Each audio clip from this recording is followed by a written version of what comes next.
बिस्मिल्लाहिर्रहमानिर्रहीम। अस्सलाम वालेकुम। आप मेरा YouTube चैनल देख रहे हैं, welcome to my YouTube channel. आज हम पेडागोजी का स्टार्ट करने लगे हैं जी। लेक्चर नंबर 1 आज हम पढ़ेंगे। टोटल हमारे इंशाल्लाह 30 लेक्चर्स होंगे पेडागोजी के। इन 30 लेक्चर्स में मैं कोशिश करूंगा कि आपका जो भी एजुकेशन के रिलेटेड जो आपका पेपर होता है, चाहे वो आपका TGT का पेपर है, SST का पेपर है, एजुकेटर्स का पेपर है, या आपके पास हेडमास्टर या हेडमिस्ट्रेस का पेपर है, किसी भी किस्म का एजुकेटर का पेपर आपके पास है, टीचिंग जॉब के रिलेटेड है, इंशाल्लाह ताला आपका पेडागोजी वाला जो पार्ट है सारा आपका क्लियर हो जाएगा। 30 लेक्चर्स में इंशाल्लाह मैं कोशिश करूंगा कि इसको हम कवर कर लें। फर्स्ट ऑफ ऑल हम पढ़ते हैं जी, पेडागोजी को स्टार्ट करते हैं। तो पेडागोजी का फर्स्ट ऑफ ऑल हम इसकी डेफिनेशन की बात करते हैं। पेडागोजी का जब भी आपका पेपर में क्वेश्चन इसकी डेफिनेशन के वाले से आता है तो आपके पास आता है पेडागोजी और एंड्रागोजी में फर्क के वाले से, क्योंकि आपको ये MCQs पेपर आना होता है आमतौर पे, ठीक है जी। कुछ आपके पास होते हैं जहां पे आपके पास सब्जेक्टिव पेपर जैसे हेडमास्टर वगैरह का पेपर कभी कभार आपका आता है, या बलूचिस्तान या सिंध वगैरह में आपके पास आता है। जो पंजाब में तो ये भी जो हेडमास्टर का पेपर भी MCQs होता है, ठीक है। सिर्फ पंजाब में जो है ना ये MCQs होता है, बाकी जो है ना बलूचिस्तान या सिंध वगैरह में आपके पास ये सब्जेक्टिव भी होता है, ठीक है। तो आपका पंजाब में जो सारे का सारा जो MCQs बेस्ड होना है, तो MCQ जो आपका बनता है वो आपके पास बेसिकली पेडागोजी और एंड्रागोजी में फर्क के वाले से बनता है कि पेडागोजी एंड्रागोजी में क्या फर्क है। पेडागोजी बेसिकली है बच्चों को पढ़ाना, और एंड्रागोजी का बेसिकल मतलब है कि अडल्ट्स को पढ़ाना, बड़ों को पढ़ाना। अब पेडागोजी का क्या मतलब है? पेडागोजी का मतलब है कि आप बच्चों को किस तरीके से पढ़ा सकते हैं। बच्चों को पढ़ाने का जो तरीका होता है ना, जो टीचिंग मेथड्स होते हैं, टीचिंग मेथड्स की जो स्टडी होती है उसको हम कहते हैं जी पेडागोजी। इसको हम कहते हैं जी पेडागोजी, ठीक है। Teaching methods. अब टीचिंग मेथड किसके लिए? बच्चों के लिए, चाइल्ड्स के लिए, ठीक है, पपिल्स के लिए, ठीक है जी। आपके पास जो बच्चों को पढ़ाने के जो तरीके होते हैं उनकी स्टडी हमारे पास कहलाती है पेडागोजी। और जो बड़ों को पढ़ाने की स्टडी होती है ना, बड़ों को पढ़ाने के जो तरीके होते हैं उनकी स्टडी को हम कहते हैं जी एंड्रागोजी कहते हैं। इनके वाले क्वेश्चन पूछा जाता है, ठीक है जी। Pedagogy is coined from the Greek words pedos and agogos. Pedos का मतलब चाइल्ड, एगोगस मतलब लीडर। तो पेडागोजी का मतलब क्या होगा जी? स्टूडेंट्स को लीड करना, बच्चों को लीड करना, ठीक है जी। So pedagogy is the study of teaching and how the content is presented to students, ठीक है जी। आपके पास है कि जो पेडागोजी है ये स्टडी है, टीचिंग की स्टडी है। आप किस तरीके से पढ़ाते हैं, कौन से मेथड के साथ आप अपना जो कंटेंट आप डिलीवर करते हैं उसको पेडागोजी कहते हैं, ठीक है जी। उसके बाद आपके पास आ गया जी एंड्रागोजी है जी टीचिंग मेथड्स फॉर एडल्ट्स। ये एडल्ट्स जो है ना बड़ों को पढ़ाने के लिए, ठीक है, उसको हम कहते हैं जी टीचिंग मेथड्स फॉर एडल्ट्स, उसको हम कहते हैं एंड्रागोजी। अब इनके दरमियान जो कंपैरेटिव पॉइंट्स है वो कौन कौन से हैं, ठीक है। सबसे पहले आपके पास है जी pedagogy target children and andragogy address adults, ठीक है। पहली बात ये होगी कि पेडागोजी उसमें बच्चों को पढ़ाया जाता है और एंड्रागोजी में हमने किसको पढ़ाना होता है जी? बड़ों को पढ़ाना होता है जी। पेडागोजी सॉफ्ट टीचर सेंटर्ड, ठीक है जी। जो पेडागोजी है ये सॉफ्ट टीचर मीन के सॉफ्ट आपका रवैया होना चाहिए, बच्चों के साथ आपने क्या करना है? सॉफ्ट रहना, ठीक है जी। While andragogy is learner centred. क्या मतलब है? आपके पास है जो एंड्रागोजी है लर्नर सेंटर्ड है, मींस के जो लर्नर जो समझते हैं कि उनके लिए क्या ठीक है क्या गलत है, मींस के लर्नर्स बताते हैं कि हमें क्या पढ़ाया जाए, ठीक है। जो आपके बड़े होते हैं ना, बड़े जो होते हैं लोग, ठीक है, उनको पढ़ाने के लिए, या अडल्ट्स को, जवानों को पढ़ाने के लिए, तो वो बताते हैं कि सर हमारा ये लेक्चर रह गया, ये हमें पढ़ाया जाए, ठीक है। जैसे आप वहां मेरे से पढ़ रहे हैं तो आप मुझे मैसेज कर रहे होते हैं कि सर पेडागोजी में रहती है इसको पढ़ाया जाए, या हमारा फलां टॉपिक रहता है, फलां टॉपिक रहता है, उसको ऐसे पढ़ाएं, ठीक है। लेकिन जो बच्चे होते हैं, बच्चों को कुछ नहीं पता होता उन्होंने क्या पढ़ना है, ठीक है। तो बच्चों का जो होता है वो टीचर सेंटर्ड होता है, सॉफ्ट टीचर सेंटर्ड मीन के टीचर को पता होता है कि उसने क्या पढ़ाना है। बच्चे तो कभी भी नहीं कहते हमें ये पढ़ाएं, बच्चे तो कहते हैं हमें कभी कुछ भी ना पढ़ाएं, ठीक है। तो आपका पेडागोजी ऑफन टीचर सेंटर्ड होता है, और आपके पास जो ना जी ये जो आपके पास है एंड्रागोजी आपके पास लर्नर सेंटर्ड होता है, ठीक है जी। समझ आ गया जी। तो ये आपके पास होगा जी। तो लेकिन ये पेडागोजी जरूरी नहीं है कि टीचर सेंटर्ड ही हो, ये ऑफन टीचर सेंटर्ड है। क्या मतलब है कि आप ये कभी ये जो ना आमतौर पे ये टीचर सेंटर्ड ही होता है, लेकिन इसमें कुछ मेथड ऐसे भी हैं जहां पे आपका लर्नर सेंटर्ड भी होते हैं। पेडागोजी में भी आपके पास कुछ लर्नर सेंटर्ड भी होते हैं, लेकिन जो एंड्रागोजी होता ही सारा लर्नर सेंटर्ड है, ठीक है जी। उसके बाद जी andragogy respects adult terms autonomy more than pedagogy, ठीक है जी। जो आपके पास एंड्रागोजी है वो ज्यादा रिस्पेक्ट करती है ऑटोनॉमी को, उसकी जो उसका अपने ऊपर खुद एतमादी होती है, उसको उसके ऊपर क्या कहता है जी, ज्यादा रिस्पेक्ट करती है जी। Andragogy capitalises on adults life experience unlike pedagogy, ठीक है जी। Andragogy relies on intrinsic motivation while pedagogy may be use extrinsic rewards, ठीक है। इंट्रिंसिक और एक्सट्रिंसिक मोटिवेशन का पूरा टॉपिक हम पढ़ेंगे जाके इंशाल्लाह ताला। अभी नेक्स्ट हमारा जो टॉपिक आएगा ना हमारा जो मोटिवेशन का, उसमें हम पढ़ेंगे जाकर, ठीक है जी। Teaching method in pedagogy may include storytelling and play, whereas andragogy emphasizes real world applications, ठीक है जी। इसमें आपके पास जो एंड्रागोजी रियल वर्ल्ड एप्लीकेशन वगैरह होती हैं, लेकिन जो पेडागोजी में आपका स्टोरी प्लेइंग वगैरह जो ना उसमें आपके पास होता है, ठीक है। तो ये पे आपके पास होता है जी पेडागोजी और एंड्रागोजी में फर्क होता है, ठीक है। अब इसके बाद एक और भी टर्म यूज होती है पेडागोजी और एंड्रागोजी में। पेडागोजी के लेक्चर्स लंबे होते हैं क्योंकि बच्चों को पढ़ाने के लिए थोड़ा सा आपको टाइम ज्यादा लगता है, बच्चों को बार बार बताया जाता है। लेकिन बड़ों को क्या कहते हैं कि बात एक बात की भी काफी होती है, एक दफा बात भी बताई हुई काफी होती है। मीन्स के जो एंड्रागोजी है उसमें जो आपका लेक्चर टाइमिंग होती है शॉर्ट होती है, ठीक है जी। स्टूडेंट्स की तादाद भी आपके पास कम होती है, स्टूडेंट्स की तादाद भी कम होती है। लेकिन जो पेडागोजी है उसमें क्लास की तादाद भी ज्यादा होती है और उसमें जो लेक्चर की ड्यूरेशन होती है वो भी ज्यादा होती है, जो आपकी लेक्चर की टाइमिंग होती है वो भी ज्यादा होती है, ठीक है जी। ये आप क्लियर कर लिया। उसके बाद हमने बात करनी है टीचिंग मेथड की। अब टीचिंग मेथड को स्टार्ट करने से पहले आपको टेक्सोनोमी का पता होना चाहिए, ठीक है। टीचिंग मेथड का बेसिक जो हमने जो स्टार्ट करना है उसको हम कहते हैं टेक्सोनोमी से, इसको हमने स्टार्ट करना है कि अब टीचिंग मेथड है कि आपने किस तरीके से बच्चों को पढ़ाना है उसकी स्टडी हमने करनी है, ठीक है। अब टेक्सोनोमी क्या जी? Taxonomy is a set of hierarchical models that is applied to classify education learning goals और objective into a certain level of complexity. क्या मतलब है? एक हायरार्किकल मॉडल होता है। टेक्सोनोमी क्या है जी? फॉर एग्जांपल आपने कोई भी टॉपिक पढ़ाना है या आपका एक कोई आपके पास कोई भी प्रोजेक्ट है। प्रोजेक्ट यह है कि आपने यहाँ पे आप खड़े हैं, आपने यहाँ पे छत पे चढ़ना है, तो आप क्या करेंगे? इस छत पे चढ़ने के लिए ऐसे आप सीढ़ियां बनाएंगे। आप क्या करेंगे? सीढ़ियां बनाएंगे, ठीक है।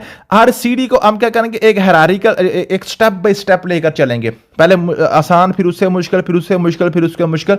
मीन के हम क्या करेंगे? मुश्किल, आसान से मुश्किल की तरफ आहिस्ता आहिस्ता हम क्या करेंगे? हायरार्किकली चलेंगे, स्टेप बाय स्टेप चलेंगे, एक तरतीब के साथ चलते हैं, ठीक है। वो जो हमारा पाथवे होता है ना जी, जो पाथवे होता है, आपने अपना जो टीचिंग मेथड है उसको आपने इंप्लीमेंट करने के लिए एक पाथवे बनाया होता है, या कोई भी अपना गोल अचीव करने के लिए जो आपने पाथवे बनाया होता है, जो आपने तरीकाकार अपनाते हैं, उसको हम टेक्सोनोमी कहते हैं, ठीक है जी। टेक्सोनोमी क्या है जी? Is a set of hierarchical model that is applied to classify education learning goals and objective into a certain level of complexity, ठीक है जी। उसके बाद हमने जो टेक्सोनोमीज पढ़नी है ना, टेक्सोनोमी बेसिकली हमें दो पढ़नी है। एक हमने ब्लूम टेक्सोनोमी पढ़नी है, दूसरी हमने पढ़नी है जी सोलो टेक्सोनोमी, ठीक है जी। ब्लूम टेक्सोनोमी और उसके बाद हमने पढ़नी है जी सोलो टेक्सोनोमी। अब ब्लूम टेक्सोनोमी की पहले बात कर लेते हैं। अब ब्लूम टेक्सोनोमी के वाले से क्वेश्चन क्या पूछे जाते हैं? ब्लूम टेक्सोनोमी के वाला थोड़ा सा आप इसका थोड़ा सा ओवरव्यू समझ लें कि ब्लूम टेक्सोनोमी है क्या। ब्लूम टेक्सोनोमी बेसिकली आपके पास एक एजुकेशन था, अमेरिकन एजुकेशनिस्ट था, उसका नाम था बेंजामिन ब्लूम। 1956 में इसने जनाब कहा था कि अगर आप बच्चे को क्या करना चाहते हैं? कामयाब बनाना चाहते हैं ना, बच्चे को आप कामयाब बनाना चाहते हैं, तो आपको बच्चे की 3 स्किल्स के ऊपर काम करना चाहिए। नंबर 1 उसकी जहानत के ऊपर काम करना चाहिए, ठीक है जी। उसकी जहानत, उसको हम कहते हैं कोग्निशन के ऊपर काम करें, बच्चे की जहानत के ऊपर काम करें। फिर कहता है बच्चे के जज्बात के ऊपर काम करें, मीन के उसके अफेक्शंस के ऊपर काम करें, फिर वो कहता है जी आप बच्चे के क्या करें जी? आप क्या करें जी? उसके प्रैक्टिकल अप्रोच पे काम करें, प्रैक्टिकल वर्क, मीन के उसके हुनरमंदी के ऊपर काम करें, उसको कोई हुनर भी सिखाएं, यानी मीन के उसकी साइकोमोटर के ऊपर काम करें, तो आप बेंजामिन ब्लूम ने कहा था कि अगर आप बच्चे को कामयाब करना चाहते हैं तो आपको बच्चे की 3 डोमेन्स के ऊपर काम करना पड़ेगा। उसके 3 आपने क्या करना है जी? आपने 3 पहलुओं के ऊपर आपने काम करना है। नंबर 1 उसकी जहानत के ऊपर, उसको कहते हैं कोग्निटिव डोमेन, बच्चे की कोग्निटिव डोमेन के ऊपर आपने काम करना है। फिर आपने अफेक्टिव डोमेन के ऊपर काम करना है, फिर आपने साइकोमोटर डोमेन के ऊपर काम करना है। तो यहां से आपका क्वेश्चन क्या क्लियर हो गया? क्वेश्चन ये पूछेगा कि जनाब ब्लूम टेक्सोनोमी किसने पेश की थी? बेंजामिन ब्लूम ने। कब पेश की थी? 1956 में, ठीक है। और उसने क्या कहा था? इसने कितनी उसकी रखी थी जी? डोमेन्स कितनी रखी थी? 3 डोमेन थी। अगर बच्चे को कामयाब करना है तो बच्चे के 3 पहलुओं के ऊपर आपने काम करना है। नंबर 1 उसकी जहानत के ऊपर, कोग्निटिव डोमेन के ऊपर, फिर इफेक्टिव डोमेन के ऊपर, फिर साइकोमोटर डोमेन के ऊपर, ठीक है। अब फिर यह क्वेश्चन पूछा जाता है कि सबसे पहले उसने कौन सी डोमेन पे उसने अपना मॉडल पेश किया था? 1956 में उसने सिर्फ कोग्निटिव डोमेन के ऊपर बताया था। उसका जो मॉडल था उसने 1956 में सिर्फ क्या किया था? कोग्निटिव डोमेन का मॉडल पेश किया था। वैसे उसने ये उनको ओवरव्यू बता दिया था कि आप 3 पहलुओं के ऊपर काम करें, आपके 3 एस्पेक्ट्स के ऊपर आपने काम करना है। लेकिन जो आपको मॉडल दिया था, जो आपको हायरार्की दी थी, जो आपको टेक्सोनोमी दी थी ना जी, उसने सिर्फ कोग्निटिव की दी थी। फिर 8 साल के बाद 1964 में जाकर उसने क्या किया जी? अफेक्टिव डोमेन दी। फिर दोबारा 8 साल के बाद 1972 में जाकर आपकी क्या ना अफेक्टिव जो साइकोमोटर डोमेन आई, ठीक है। तो यहां से क्वेश्चन ये पूछा जाएगा कि जनाब इसकी टोटल डोमेन्स कितनी है? 3 है। आपके पास आगे जी cognitive domain, effective domain, psychomotor domain, ठीक है। फिर वो पूछेगा कोग्निटिव डोमेन किस हवाले से है? आपकी मेंटल एबिलिटी जो है ना, नॉलेज बेस्ड डोमेन जो है ना, ठीक है जी। ये आपके पास आगे कोग्निटिव डोमेन। फिर आपका कहते हैं एटीट्यूडल बेस, बच्चे के जज्बात, एहसासात, फीलिंग्स के ऊपर जो काम करती है उसको हम कहते हैं जी अफेक्टिव डोमेन। फिर आपके पास psychomotor domain, skill based domain, mean के जो आपने बच्चे का प्रैक्टिकल वर्क अप्रोच आपने बनानी है, उसके जो हुनर आपने सिखाना है कोई भी, उसको क्या कहते हैं जी, साइकोमोटर डोमेन। और जी 8 साल बाद आ गया 1972 में। अब ये तीनों जो डोमेन थी ना, उसने कहा था कि आपने क्या करना है, तीनों डोमेन्स को एक टेक्सोनोमी के ऊपर काम करना है। ऐसा नहीं है कि आप पहले दिन से बच्चे को ज़हीन फतीन और जनाब आलम फाजल स्कॉलर बना दें, ऐसा नहीं हो सकता। उसने कहा था आपने स्टेप बाय स्टेप चलना है, ठीक है। ये जो तीनों से डोमेन्स दी थी ना, आपके पास तीनों डोमेन्स थी। सबसे पहले आपके पास कोग्निटिव डोमेन थी, फिर आपका अफेक्टिव डोमेन थी, फिर आपके पास साइकोमोटर डोमेन थी, ठीक है। इन तीनों डोमेन को आप कैप से याद कर लें। कैप सबसे पहले कोग्निटिव डोमेन, फिर अफेक्टिव डोमेन, फिर आपके पास आएगा साइकोमोटर डोमेन। अब कोग्निटिव डोमेन को उसने कहा था 6 लेवल्स होते हैं। अफेक्टिव डोमेन 1 नंबर कम कर दें 5 होते हैं, और साइकोमोटर के 6 से ज्यादा कर दें 7, इसके 7 लेवल्स उसने बताए थे, ठीक है। तो ये 657 का फिगर भी याद कर सकते हैं, ठीक है। उसने कहा था जो आपके पास कोग्निटिव डोमेन है उसके लेवल कितने हैं, 6 हैं। मीन के 6 सीढ़ियां आपने चढ़ के जानी है, फिर बच्चे का आपका क्या करेंगे, उसको आप ज़हीन बना सकते हैं, उसको उसका जो नॉलेज है उसको पक्का कर सकते हैं, उसका इल्म बच्चा हासिल कर सकेगा, ठीक है। और उसको जो अफेक्शन है, उसका जो जज्बात हैं, जज्बात को काबू करने के लिए आपको 5 सीढ़ियां चढ़नी पड़ेंगी, 5 सीढ़ियां आपको चढ़नी पड़ेंगी, ठीक है। और जो साइकोमोटर डोमेन है, जो बच्चे को हुनर सिखाना है, कोई भी प्रैक्टिकल काम सिखाना है, उसके लिए आपको कितनी चाहिए, 7 सीढ़ियां। मीन के ये सबसे लंबा काम है बच्चों को काम सिखाना, ठीक है। तो साइकोमोटर के आपके पास 7 लेवल्स थे। ये भी क्वेश्चन पूछा जाता है। टोटल डोमेन कितनी थी, 3 थी। Cognitive domain, affective domain, psychomotor domain. Cognitive के लेवल कितने हैं, 6, अफेक्टिव के लेवल कितने हैं, 5, और साइकोमोटर के कितने हैं, 7, ठीक है। इनकी आपने तादाद याद कर ली। ये 1956 में आई थी, ये 8 साल के बाद 64 में आ गई, ये 8 साल के बाद 72 में आ गई, ठीक है। तो ये आपके पास होगी इनकी 3 डोमेन्स और इनके लेवल्स हो गए।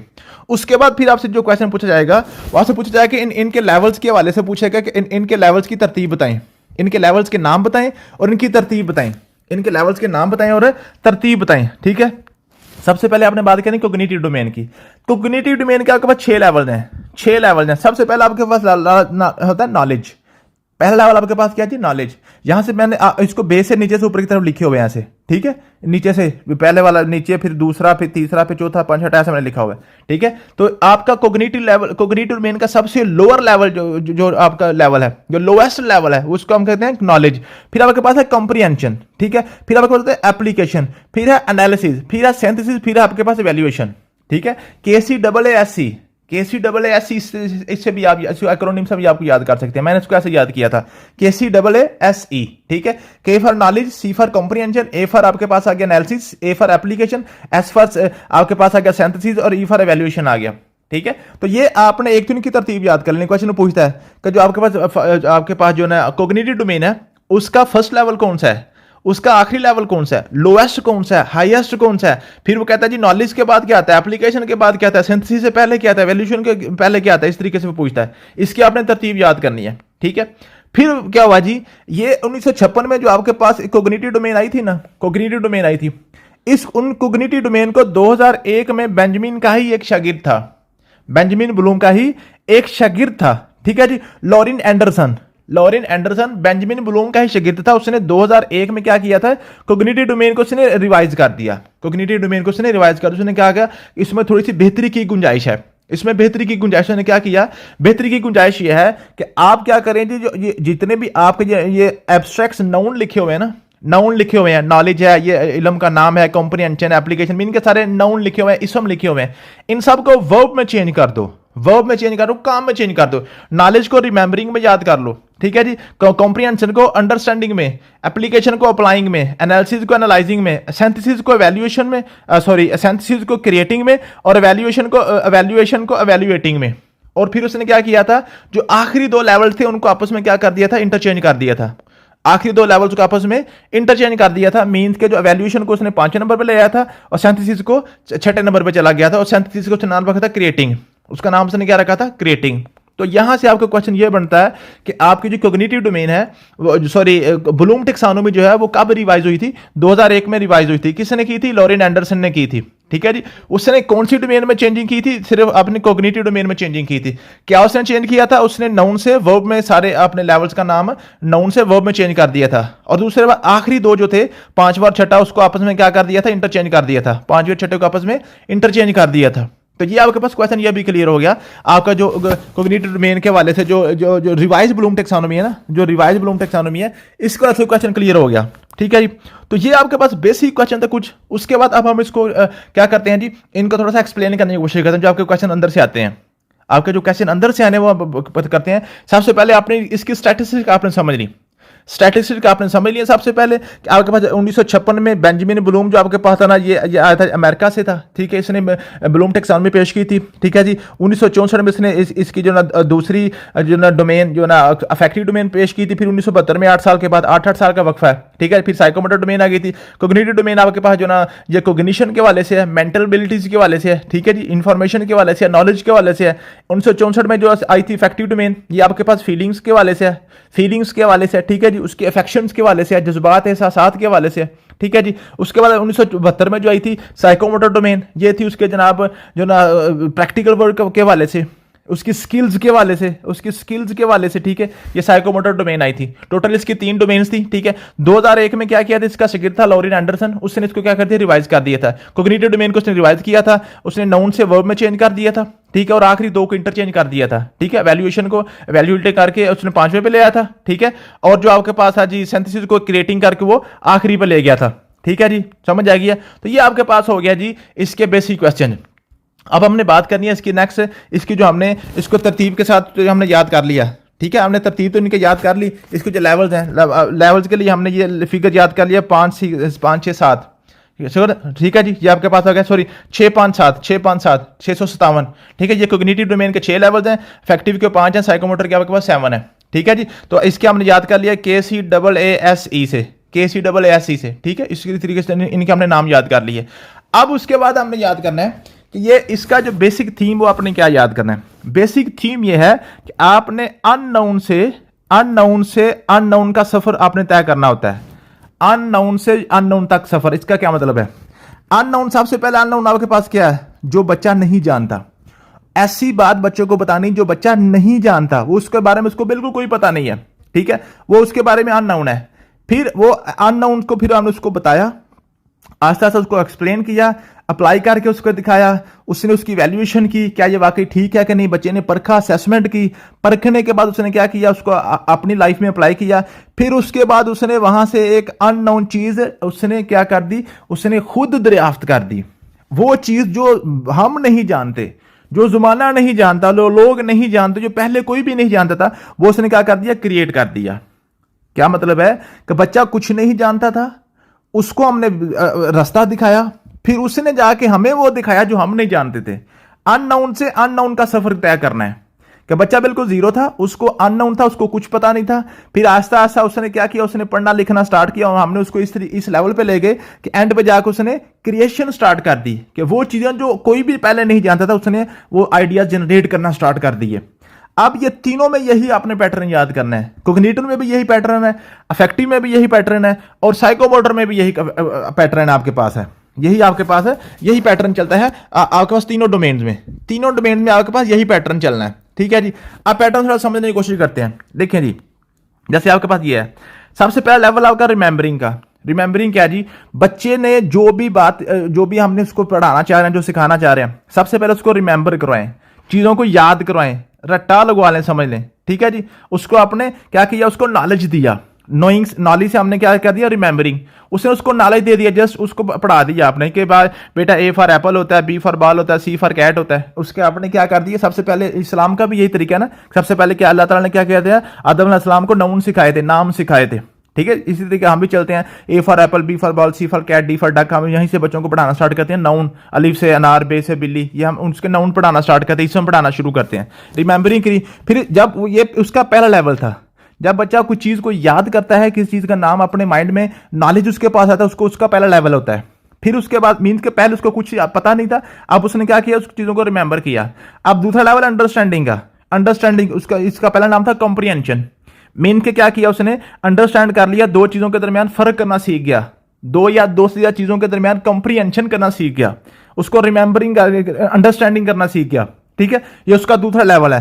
फिर अप्लाइंग का क्या मतलब है, जो उसने सीखा है वो क्या करेगा, अपनी लाइफ में उसको अप्लाई करेगा। जैसे फॉर एग्जाम्पल उसको हमने सिर्फ नाम सिखाया बच्चे को, A for apple, B for ball, C for cat, तो वो जाके अगर दुकान से बोलेगा ना एप्पल, तो उसको पता लगेगा वाकई जो मैंने पढ़ा था ना, ये दुकानदार को पता है मैं एप्पल बोल रहा हूं तो मुझे एप्पल ही दे रहा है, इसका मतलब है उसने अप्लाई किया, वाकई एप्पल एप्पल को ही कहते हैं, फ्रूट का नाम एप्पल ही है जो मेरी किताब में बना हुआ था, उसने उसको अप्लाई किया, फिर एनालाइज किया उसने, फिर उसने एनालाइज कहते हैं जी आपने चीजों को एनालाइज करना, उसको तोड़ना, उन बच्चों चीजों को तोड़ना, छोटे छोटे उसका तज्जिया करना। आपने कोई भी इंफॉर्मेशन बच्चे को दी, कोई भी फार्मूला दिया, उसने उस फार्मूले को थोड़ा सा तोड़ मोड़ के देखा कि उसके अंदर है क्या। आपने फॉर एग्जांपल बच्चे को क्या कर दिया, आपने बच्चे को कोई भी जो है ना उसको कोई स्टोरी सुना दी, या कोई भी आपने फार्मूला उसको याद करा दिया मैथ का। अब उस फार्मूले को वो तोड़ के देखेगा कि फार्मूले के हिस्से कितने हैं, ठीक है, इसके अंदर जो प्लस हो रहा है वो कैसे हो रहा है, माइनस हो रहा है कैसे हो रहा है, मल्टीप्लाई हो रहा है कैसे हो रहा है, उसका तज्जिया करता है, अज्जा करता है, सेंथ उसको जनाब एनालाइज करता है, ठीक है जी। उसके बाद फिर कहता है एवेल्युएट करता है, एवेल्युएट करेगा कि मींस के जो मैंने पढ़ा है, जो मैंने उसको एनालाइज किया, जो मैंने तज्जिया किया है, क्या वो वाकई ठीक है, क्या ये जो मैं पढ़ रहा हूं ये अच्छा है, बुरा है, क्या है, उसको वैल्यूएट करेगा। जब वो वैल्यूएट करेगा, उसने जो भी पढ़ा था उसकी वैल्यूएशन के मुताबिक ये मैंने बिल्कुल ठीक पढ़ा है, ये जो है ना मेरी लाइफ के अंदर ये सही एप्लीकेबल हो रहा है, अप्लाई हो रहा है, ठीक है। अप्लाई करने के बाद मैंने एनालिसिस भी कर लिया, उसने वैल्यूएशन भी कर ली, बात ठीक है, गलत है, फेक है, कैसी है। उसके बाद फिर क्या करेगा, न्यू आइडियाज क्रिएट करेगा नई नस्ल के लिए। मीन्स के अननोन से चला था, अननोन पे पहुंच गया। वो पहला अननोन वो था जो खुद वो कुछ नहीं जानता था, लेकिन एंड पे जो उसकी जहानत इस लेवल पहुंच गया कि अब वो चीजें क्रिएट करेगा जो दूसरों को नहीं पता, ठीक है। तो ये आपके पास चीजें होती हैं जिसको हम कहते हैं जी, इसको हम कहते हैं जी जो है ना, इसके 6 लेवल्स हैं आपके पास, कोग्निटिव डोमेन के 6 लेवल्स हैं। नॉलेज का मतलब होता है इल्म हासिल करना। कॉम्प्रिहेंशन, आपने क्या करना है, उसको आपने क्या कर दिया, अंडरस्टैंड किया, दोनों चीजों के दरमियान आपने क्या फर्क पता करना शुरू कर दिया, उसको आपने अप्लाई किया, फिर आपने एनालिसिस किया। एनालिसिस क्या मतलब है, एनालिसिस का मतलब होता है कि आपने चीजों को क्या किया, आपने तोड़ा, चीजों को तोड़ा, अज्जा में उसका तज्जिया किया। फिर सिंथेसिस है, सिंथेसिस क्या मतलब है, आपने छोटे छोटे आइडियाज को जमा किया, जब छोटे छोटे आइडियाज को जमा करेंगे, जमा करके आप क्या करेंगे, उससे हम नई चीजें बनाएंगे। आपने 2-4 आइडियाज उसमें मुख्तलिफ पढ़े, उसने मुख्तलिफ आइडियाज को मुख्तलिफ एंगल से जोड़ा और उसने नई चीज क्रिएट कर दी, और ये सिंथेसिस को आखिरी लेवल पे ले गया था लॉरेन एंडरसन, और वैल्यूएशन को वो 5वें नंबर पे ले आया था। तो ये आपके पास थी इसकी ब्लूम टैक्सोनॉमी की, आपके पास जो है जो कोग्निटिव डोमेन है। कोग्निटिव डोमेन की वजह से यही आपसे क्वेश्चन पूछे जाएंगे बार बार, ठीक है जी, यही क्वेश्चन पूछे जाएंगे उसका आखिरी लेवल कौन सा है, किस लेवल पे वो छोटे छोटे अज्जा को जोड़ता है, किस लेवल पे जनाब बड़े आइडिया को छोटे छोटे में तोड़ता है, किस लेवल पे जाके वो जरा न्यू आइडिया जनरेट करता है। ये सारी आपने कोग्निटिव डोमेन में पढ़ ली, ठीक है। उसके बाद आपके पास आता है जी, आपके पास है जी अफेक्टिव डोमेन। अब अफेक्टिव डोमेन आपके पास क्या है जी, domains includes a manner in which we deal with things emotionally such as feelings, values, appreciation, enthusiasm, motivation and attitude वगैरह। इसके 5 लेवल्स हैं, इसके हमारे पास 5 लेवल हैं। हमने एटीट्यूड बच्चे का दुरुस्त करना है, बच्चे के अफेक्शन, बच्चे के जज्बात, बच्चे के एहसास, बच्चे की फीलिंग्स, हमने बच्चे का रवैया हमने दुरुस्त करना है, बच्चे का बिहेवियर ठीक करना है। उसके 5 लेवल आपके पास कौन कौन से हैं, ये भी आपके पास वही हैं। सबसे पहले आपने क्या करना है, आपने क्या कर दिया जी, इसमें आपने कहना RR, इसको मैंने याद किया था RRVOC से, RRVOC। अब RRVOC क्या, सबसे पहले आपके पास है रिसीविंग, फिर है रिस्पॉन्डिंग, फिर है वैल्यूइंग, फिर है ऑर्गेनाइजिंग, फिर है क्रिएटिंग।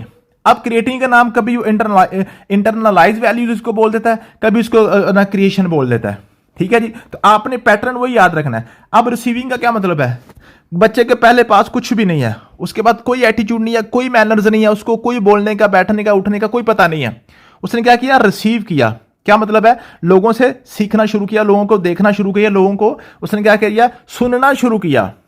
जब कोई बच्चा आपकी बात को सुनना शुरू कर देता है, इसका मतलब है उसके एटीट्यूड के बेहतर होने की पहली सीढ़ी वो चढ़ रहा है। अगर कोई बंदा आपकी बात सुनता ही नहीं है, रिसीव ही नहीं करता है, तो वो आपकी बात कैसे मानेगा, उसका कैरेक्टर बिल्डिंग कैसे होगी, ठीक है। तो रिसीविंग उसका पहला स्टेप है। उसके बाद है रिस्पॉन्डिंग। रिस्पॉन्डिंग का क्या मतलब है, जो बच्चा वो रिसीव कर रहा है, जो आप सुन रहा है, जो देख रहा है, ठीक है जी, जो आप बोल रहे हैं उसके अकॉर्डिंग वो रिस्पॉन्ड भी कर रहा है, चाहे वो अच्छा रिस्पॉन्ड करे या गलत करे, उसका कोई नहीं है, मीन के रिस्पॉन्ड कर रहा है। अगर आप बच्चे को बोलते हैं, कोई भी आपने उसको नसीहत की, उस नसीहत के मुताबिक या तो कहता है जी वेरी गुड, आपने मुझे बड़ा अच्छा समझाया है, मैं उसको अमल करूंगा, या वो कहता है जी ये बात ठीक नहीं है, ये गलत है। इसका मतलब उसने रिस्पॉन्ड किया है। जब रिस्पॉन्ड किया है इसका मतलब है कि उसने आपकी बात सुनी है, उसने आपकी बात समझी है। अगर वो आपकी बात सुनता ही नहीं, समझता ही नहीं है, उसको अच्छे बुरे में तमीज है ही नहीं है, वो रिस्पॉन्ड ही नहीं करता, इसका मतलब उसने रिसीव ही नहीं किया। उसने बात एक कान से सुनी है, दूसरे कान से निकाल दी है, उसने आपकी बात को तवज्जो ही नहीं की। ठीक है, तो अगर रिस्पॉन्ड करता है इसका मतलब है उसकी दूसरी, इसका मतलब है कि वो दूसरी स्टेप पे पहुंच चुका है। चाहे वो गलत ही रिस्पॉन्ड करे, कर तो रहा है ना, इसका मतलब वो बात सुन रहा है। ठीक है, हमारे साथ हम उसको आर्गूमेंट के जरिए हम उसको कन्विंस कर सकते हैं, समझा सकते हैं। फिर आपके पास है वैल्यूइंग। तीसरा स्टेप क्या वैल्यूइंग है। जो भी बात आप उसको बता रहे हैं उसको वो वैल्यू दे रहा है, उसको वो वैल्यू दे रहा है, उसको वैल्यू दे रहा है, उसको कह रहा है कि बिल्कुल ये बात आप जो मुझे कह रहे हैं ये मेरे लिए अच्छी है। वो उसको क्या कर रहा है, उसको समझ रहा है कि ये मेरे फायदेमंद है। ठीक है, उसको वैल्यू कर रहा है। ठीक है, जब वो वैल्यू करना शुरू करता है किसी बात को सुनने का, तो फिर इसका मतलब वो तीसरी सीढ़ी चढ़ चुका है। फिर आपके पास है उसको ऑर्गेनाइजेशन, ऑर्गेनाइजिंग क्या जी, जो भी आपने उसको बातें बताई हैं, फॉर एग्जाम्पल आप कहते हैं जी बड़ों का एहतराम करना है, छोटों से शफकत करनी है, आपने जी जो ना सच बोलना है, झूठ नहीं बोलना है, धोखा नहीं देना है, हलाल खाना है, टाइम पे आना है, टाइम की पाबंदी करनी है, ये सारी चीजें आस्ते आस्ते क्या करता है, उनको ऑर्गेनाइज करना शुरू कर देता है, उनको प्रायोरिटाइज करना शुरू कर देता है, उनको इकट्ठा करना शुरू कर देता है। इकट्ठा करने के बाद फिर क्या करेगा जी, क्या करेगा जी, फिर करा उसको क्रिएट या करेक्टराइजिंग भी इसको बोलते हैं, क्रिएटिंग भी बोलते हैं या करेक्टराइजिंग भी बोलते हैं। मींस के अपने करेक्टर के अंदर उन चीजों को ऐड करना शुरू कर देता है, इंटरनलाइज वैल्यूज कर देता है, मींस के उनको अपनी इंटरनल वैल्यूज में शामिल कर लेता है। तो ये उसका आखिरी लेवल होता है। मींस के जो आपने बात उसको बताई है, उसने उसके ऊपर अमल करके अपना करेक्टर उसके मुताबिक डाल लिया है। ठीक है, तो वो अब उसका जो करेक्टर है, उसके करेक्टर को देख के अगले बंदे सीखेंगे और वो अगले बंदे को क्या करेगा, इन्फ्लुएंस करेगा। तो ये उसके जो अफेक्शंस का आखिरी लेवल होता है, जब उसका करेक्टर ठीक हो जाता है। जो करेक्टर बिल्डिंग होती है, जब उसका करेक्टर अपना ठीक हो जाता है ना, वो जो जो जो जो आपने उसको बताया उसके मुताबिक उसने अपने आप को ढाल लिया है, इसका मतलब है उसकी आपने करेक्टर बिल्डिंग कर दी है, उसके अफेक्शंस ठीक हो गए हैं। ठीक है, तो ये आपके पास हो गया जी इसकी अफेक्टिव डोमेन। फिर आपके पास है साइकोमोटर डोमेन। अब साइकोमोटर डोमेन में क्या है जी, ये भी वही काम है, अननाउन से अननाउन का सफर होना है। अननाउन से अननाउन, सबसे पहले उस बच्चे को कोई पता नहीं है, किसी किस्म का कोई पता नहीं है कि जो बात वो सीख, आप साइकोमोटर के सबसे पहले तो आपको ये पता होना चाहिए कि ये उसने क्या करना है, प्रैक्टिकल वर्क, कोई हुनर सीखना है, कोई काम सीखना है, कोई प्रैक्टिकल अप्रोच करनी है, उसने काम से हैंड और आपने फिजिकल वर्किंग उसकी होनी है। ठीक है, अब कोई भी आपको फिजिकल काम करवाने के लिए सबसे पहले उसको कोई किसी किस्म का पता नहीं है, तो सबसे पहले उसका लेवल क्या है, प्रिसेप्शन है। उसके वाले से आपने उसको कोई प्रिसेप्शन देनी है, उसका स्याको सबाग बताना है बच्चे, उसके माइंड में आपने एक स्केच सा बिठाना है, एक आपने क्या करना है, एक फर्जी सा स्केच उसके माइंड में बिठाना है कि ये जो काम आप फॉर एग्जांपल उसको हम क्या कर रहे हैं, हम उसको पायलट बनाना जा रहे हैं। तो पायलट के वाले उसको प्रिसेप्शन करेगा, परसेप्शन बढ़ेगा कि अपने माइंड में एक चीज बिठाएगा कि मैंने पायलट में काम क्या होता है, उसके वाले से मैंने करना क्या है, जहाज उसके माइंड में आएगा, मैं उसको बैठूंगा, बुलंदी पे जाऊंगा, डाइव करूंगा, मैं ट्रैवल करूंगा, ये सारी चीजें उसके परसेप्शन है, जो पहला लेवल है। अब उसका किसी किस्म का पता नहीं है, अभी तक वो पायलट नहीं, मीन के जहाज के करीब नहीं गया, उसने देखा नहीं है, लेकिन उसके माइंड में एक आपने क्या कर दिया, एक फर्जी सा स्केच बनाया, उसकी परसेप्शन में चीज है। ठीक है, तो उसने ये उसका पहला उसका स्टेप हो गया। अगला स्टेप है सेट, इसको समझना माइंड सेट। उसने एक अपना माइंड सेट कर लिया कि ये मैं चीज सीख लूंगा, मैं ये कर लूंगा, ये मैं करने जा रहा हूं, उसका माइंड सेट अपने बना दिया। ठीक है, पहले तो इसकी परसेप्शन थी ना, अब परसेप्शन के बाद हो सकता है वो कहे जी मुझसे ये नहीं होगा, मैं नहीं करूंगा, ये मुझे पसंद नहीं है।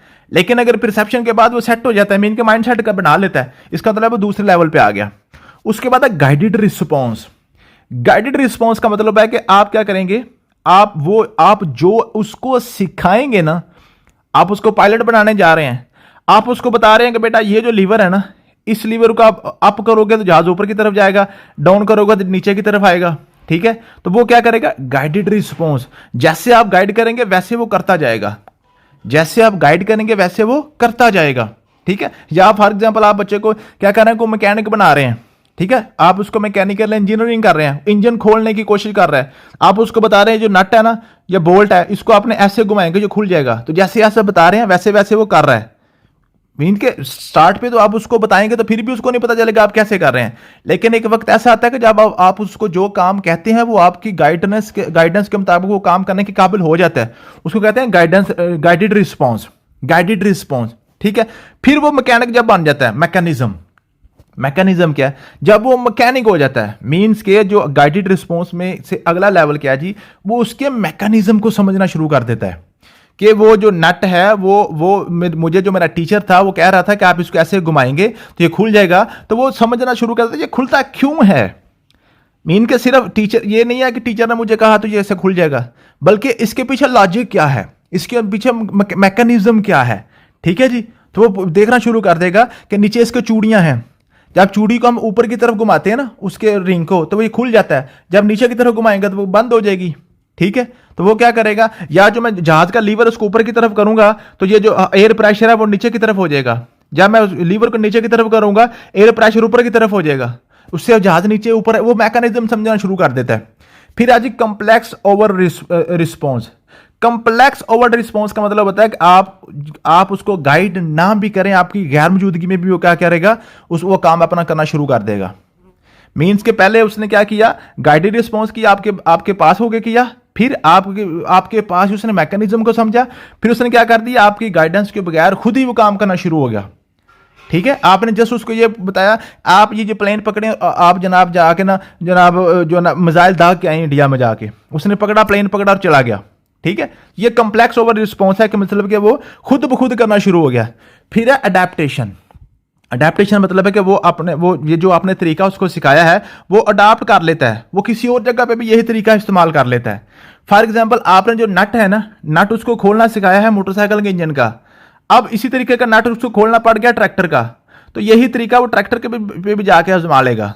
मीन्स के वो जो तरीका है वो तरीका वो अडाप्ट कर रहा है। ठीक है, वही तरीका वो किसी और सिचुएशन में भी जाके अडाप्ट करना शुरू हो गया, तो वो उसका क्या हो गया जी, छठा लेवल हो गया। फिर आपके पास है ओरिजिनेशन। ओरिजिनेशन क्या जी, ओरिजिनेशन का मतलब है क्या, नए आइडियाज ओरिजिन करना, पैदा करना। मीन्स के जो आपने उसको तरीका बताया है, इस तरीके से हटके इसी तरीके को इस्तेमाल करते उसने कोई नया तरीका मुतारफ करा दिया कि जनाब आप कह रहे थे नट बोल्ट कैसे खोला जाता है, रेंच के साथ, मैं कहता हूं ये चाबी के साथ भी खुल जाता है, इसके साथ ये ऐसे भी काम करें, ऐसे भी खुल जाता है। ठीक है, मीन्स के आपने एक उसको तरीका बताया, उसी तरीके को समझते समझते क्या किया, वो इतना एक्सपर्ट हो गया कि उसने उसके पैरेलल एक और तरीका दरियाफ्त कर दिया, उसको हम कहते हैं जी ओरिजिनेशन। उसको क्या कहते हैं जी, ओरिजिनेशन। तो ये उसका आखिरी लेवल होता है। ठीक है, तो पहले उसको कोई पता नहीं था, अननोन था, तो उसको आपने बताया, फिर एंड पे जाकर उसने आपको बता दिया जो आपको पता नहीं था। अननोन से अननोन का सफर होता है। ठीक है, तो ये आपके पास होती है जी सारी की सारी ब्लूम टेक्सोनोमी। ठीक है जी, तो इसी की वजह से क्वेश्चन आपके बार बार पूछे जाते हैं। ठीक है, ये आपके ब्लूम टेक्सोनोमी। उसके बाद आपके पास है सोलो टेक्सोनोमी। अब सोलो टेक्सोनोमी आपके पास क्या है जी, एक तो आपने याद करना है 1982 में कि जी केविन कॉलिस एंड जॉन बिग्स ने जनाब ये आपके पास ना जी ये ड्राइव की थी सोलो टेक्सोनोमी। अब सोलो टेक्सोनोमी का सबसे इंपॉर्टेंट क्वेश्चन जो है वो आपसे इसकी एब्रिविएशन पूछता है। Solo stands for structure of observed learning outcome. ठीक है जी, ये अल्टरनेटिव है ब्लूम टेक्सोनोमी की, ये ब्लूम टेक्सोनोमी की अल्टरनेटिव है। ठीक है जी, समझ आएगी जी। अब solo taxonomy provides a measure of cognitive learning outcome और अंडरस्टैंडिंग ऑफ थिंकिंग। क्या मतलब है, सोलो टेक्सोनोमी आपकी कॉग्निटिव लर्निंग आउटकम के हवाले से है। सोलो टेक्सोनोमी आपकी क्या है जी, कॉग्निटिव डोमेन पे ही काम करती है। आपकी जो ब्लूम टेक्सोनोमी थी वो 3 डोमेन पे काम कर रही थी। कौन कौन सी, आपके पास कॉग्निटिव डोमेन, अफेक्टिव डोमेन और साइकोमोटर डोमेन। लेकिन जो सोलो टेक्सोनोमी है वो कहते हैं सिर्फ एक ही डोमेन है, वो भी आपके पास है कॉग्निटिव डोमेन है। अगर आप बच्चे को ज़हीन कर देते हैं, उसकी दिमाग के ऊपर काम करते हैं, उसके नॉलेज पे काम करते हैं, बाकी चीज़ें सारी ऑटोमेटिक उसको आ जाती हैं। ठीक है जी, तो ये भी क्वेश्चन पूछा जाता है कि सोलो टेक्सोनोमी किसके ऊपर थी, कॉग्निशन के ऊपर थी। ठीक है, अब सोलो टेक्सोनोमी के 5 हायरार्किकल लेवल्स थे। ये क्वेश्चन पूछेगा कि सोलो टेक्सोनोमी के कितने लेवल्स होते हैं, 5 होते हैं। ठीक है जी, सोलो टेक्सोनोमी के 5 लेवल्स हैं। ठीक है, सिर्फ इसके यही 5 लेवल दिए हैं। फर्स्ट ऑफ ऑल हो गया pre structural level. Pre structure होता है जी स्ट्रक्चर से पहले। स्ट्रक्चर मीन कि आपके माइंड में कोई भी स्ट्रक्चर है, कोई भी आप काम करने जा रहे हैं, उसके वाले से आपके माइंड में कोई स्ट्रक्चर बनना होता है। ठीक है, कि ये काम ऐसे ऐसे ऐसे होगा, इस तरह का होगा। लेकिन एक लेवल होता है जब आपको उसके स्ट्रक्चर का बिल्कुल कोई पता ही नहीं होता, आप बिल्कुल कोरे कागज होते हैं, सफेद कागज की तरह होते हैं, तो आपका था प्री स्ट्रक्चरल। ठीक है जी, this initial stage also known as incomplete stage where the learner does not know about the task और सब्जेक्ट। उसको पता ही नहीं है, ठीक है जी, उसको पता ही नहीं है कि हम क्या करने जा रहे हैं। यह उसका प्री स्ट्रक्चरल स्टेज है। फिर है यूनि स्ट्रक्चरल लेवल है। अब यूनि स्ट्रक्चरल लेवल क्या, यूनिक मतलब होता है एक।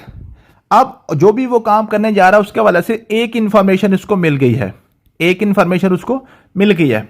फॉर एग्जाम्पल वो कह रहा जी, पहले वो घर से चला था जब, तो उसको पता ही नहीं था कि मैं क्या करने जा रहा हूँ, मैं पढ़ने जा रहा हूँ, मैं जनाब नहाने जा रहा हूँ, मैं कोई मैकेनिकल काम करने सीखना जा रहा हूँ, मैं कोई इलेक्ट्रिकल का काम करने जा रहा हूँ, मैं केमिकल का काम करने जा रहा हूँ, मुझे कोई पता नहीं है। लेकिन एक वक्त आता है जब उसको बताया जाता है कि जनाब आप क्या करने जा रहे हैं, आप सिविल इंजीनियरिंग करने जा रहे हैं। ठीक है, उसके माइंड में एक इंफॉर्मेशन आ गई कि जनाब मैंने क्या करना है, कंस्ट्रक्शन के वाले से काम करना है मैं सिविल इंजीनियरिंग की तरफ जा रहा हूं। ठीक है, मैंने इमारतों के रोड सड़कों वगैरह के वाले से मैंने काम देखना है। एक उसको इंफॉर्मेशन आ गई जी है यूनि स्ट्रक्चरल लेवल। फिर है मल्टी स्ट्रक्चरल लेवल। फिर मल्टी स्ट्रक्चरल लेवल क्या जी, जब उसको आपने उसको एक बात बता दी, अब उस एक के बाद उसके अंदर आपने उसकी डेप्थ में बातें बताना स्टार्ट कर दी। उसको आपने उसके बारे में मुख्तलिफ बातें मुख्तलिफ एंगल से बताना स्टार्ट कर दिया। ठीक है, उसके मुख्तलिफ एंगल्स आपने बताना शुरू कर दिए, उसी की स्टडी की फील्ड के रिलेटेड उसको आपने एक से ज्यादा इंफॉर्मेशन दे दी। ठीक है, फॉर एग्जाम्पल आपने बच्चे को कहा, सबसे पहले आपने क्या किया, बच्चे को आपने कहा आपने गवर्नमेंट जॉब पे अप्लाई करना है। अब उसको पता नहीं मैंने क्या करना है, गवर्नमेंट जॉब क्या होती है। उसके वाले से आपने उसको एक इन्फॉर्मेशन दी कि आपने पीपीएससी में या FGEI में आपने अप्लाई करना है और उसका आपने रिटर्न टेस्ट देना है। अब उसके माइंड में ये बात एक इन्फॉर्मेशन आ कि जनाब मैंने रिटर्न टेस्ट देना है, उसके बाद मुझे पढ़ना पड़ेगा। अब उसके बाद फिर आपने उसके बाद उसको बताया जी आपने पेडागोजी भी पढ़नी है, इंग्लिश भी पढ़नी है, आपने फला फला फला फला इतने नंबर की आपने ये चीजें याद करनी है। मल्टी स्ट्रक्चरल लेवल में इनके बहुत सी इंफॉर्मेशन आपको उसके टास्क के वाले से उसको पता चल गई। फिर है रिलेशनल लेवल, जो जो इंफॉर्मेशन उसको मिली है उनको आपस में रिलेट करता है, उनको आपस में रिलेट करता है।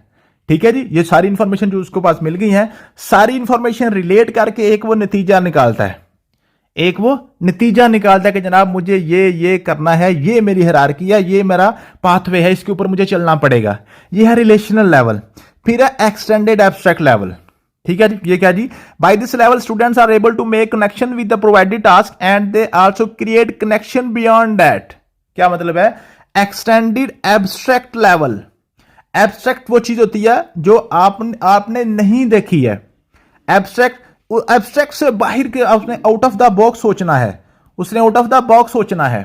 जो आपने उसको बात बताई है उससे बाहर निकल के उसने सोच के नया आइडिया क्रिएट कर दिया कि जनाब आपने जो मुझे पाथवे दिया था, जो मुझे आपने बात बताई थी, उसके पैरेलल मेरे पास एक आइडिया है, वो ये है। एक्सटेंडेड एब्स्ट्रैक्ट है, आपका जो लेवल उससे एक्सटेंड हो गया, बाहर निकल के वो नया आइडिया उसने जनरेट करके आपको दे दिया। पहले वो प्री स्ट्रक्चर लेवल पे था, उसको कोई सी बात का कोई पता नहीं था, आपने उसको बताया, फिर एंड पे उसने वो आपको बात बताई जो आपको पता नहीं था। अननोन से अननोन का सफर आपने कर लिया। ठीक है, तो ये आपके पास इसके लेवल्स हैं, प्री स्ट्रक्चर लेवल, ठीक है जी, उसके बाद unit structure level, multi structure level, relation level और एक्सटेंडेड एब्स्ट्रैक्ट लेवल।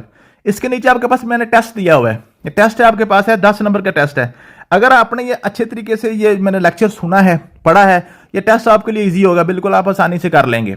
अगर आपसे ना हुआ, कल के लेक्चर में पहले मैं टेस्ट आपका सॉल्व कराऊंगा, इसके मैं आपको आंसर बताऊंगा कौन कौन सा आंसर इसका करेक्ट है। ठीक है, उसके बाद फिर कल इंशाल्लाह ताला अपना नया लेक्चर पढ़ेंगे। ठीक है, इस तरीके से हम डेली यही किया करेंगे। हमारा जो लेक्चर होगा उसके नीचे मैं टेस्ट ऐड कर दूंगा, आप अपना लेक्चर पढ़ें, याद करें, समझें, उसके बाद आप ये अपना जो लेक्चर है इसको आप इसका टेस्ट करने की कोशिश करें। अगर आप टेस्ट कर लेते हैं इट मीन्स का आपका लेक्चर तैयार हो गया है। अगर आप टेस्ट नहीं कर सकते तो फिर नेक्स्ट लेक्चर के साथ आपका टेस्ट के आंसर आपको मिल जाएंगे, तो आप उसके मुताबिक अपने आप को तैयार कर सकते हैं। थैंक यू सो मच, मिलते हैं नेक्स्ट वीडियो में। अल्लाह हाफिज।